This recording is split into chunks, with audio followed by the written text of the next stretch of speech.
Hi everyone. This is a video series about the object-oriented programming using Java.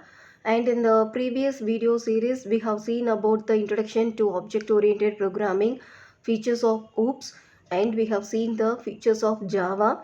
And to continue with, here we are going to look on about the Java architecture in terms of bytecodes. Yes. So whenever we want to write a program, that will be always written in a high level language. So that is called as a source program or source code. So usually we'll term it as a high level language coding. So whenever we want to run the source code of a Java program, we need a compiler. Wherever a high level language program has to be compiled, we need a compiler.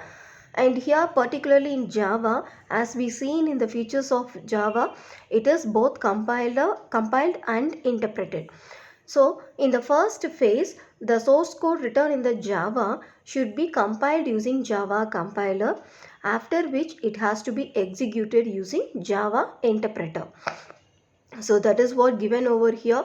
So the Java compiler compiles the source code to an intermediate representation that is called as the bytecode. So it generates the dot class files, which is otherwise termed as bytecode. So these class files can be visible, but still it cannot be readable. And these bytecodes can be called as similar to that of the machine language codes, but it is not directly executable. We can look on into this dot class files, which is saved in the same path where the JDK is present. And the very specific feature of this Java bytecodes is it is architecture neutral. This becomes a major advantage in the Java that makes Java to be a platform independent, and thus it becomes an architecture neutral. So that means what is this particular Java program or the bytecodes can be executed in any machine irrespective of its compatibility or the configuration. So that is enabled through this Java virtual machine present in the system that executes the bytecodes. So always this Java virtual machine takes the bytecode, interprets or executes, and produces the output according to that system feature. So this becomes a major Java advantage. So the Java bytecode can run on variety of hardware platforms and operating system that may thus make it as a platform independent and also portable. So these are the highlighted features of it. And looking on into this compilation process and interpretation process, assume that now we are creating a welcome.java program, which is a Java source code written in the high level language.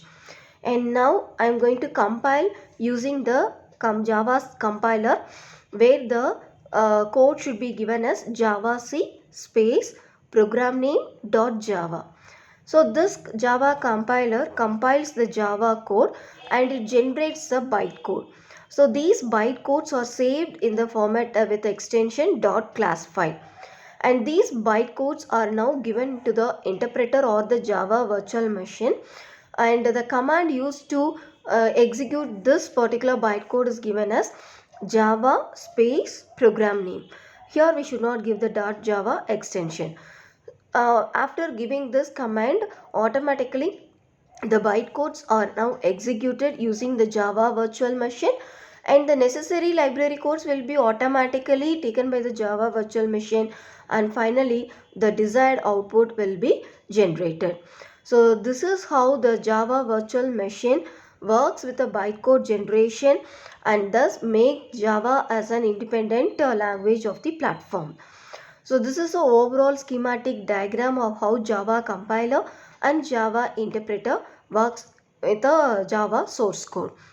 And as a part of this, in the next video, we'll see about an example how the Java code will be typed as a source program, how it can be compiled, and how it will be executed. And visually, we'll see with the Java bytecodes and how it is generated as an output through the Java virtual machine. That live demo will be given in the next video. So as of now, we have seen about the bytecode generation process and the advantage of the Java using this bytecode as a platform independent. Thank you.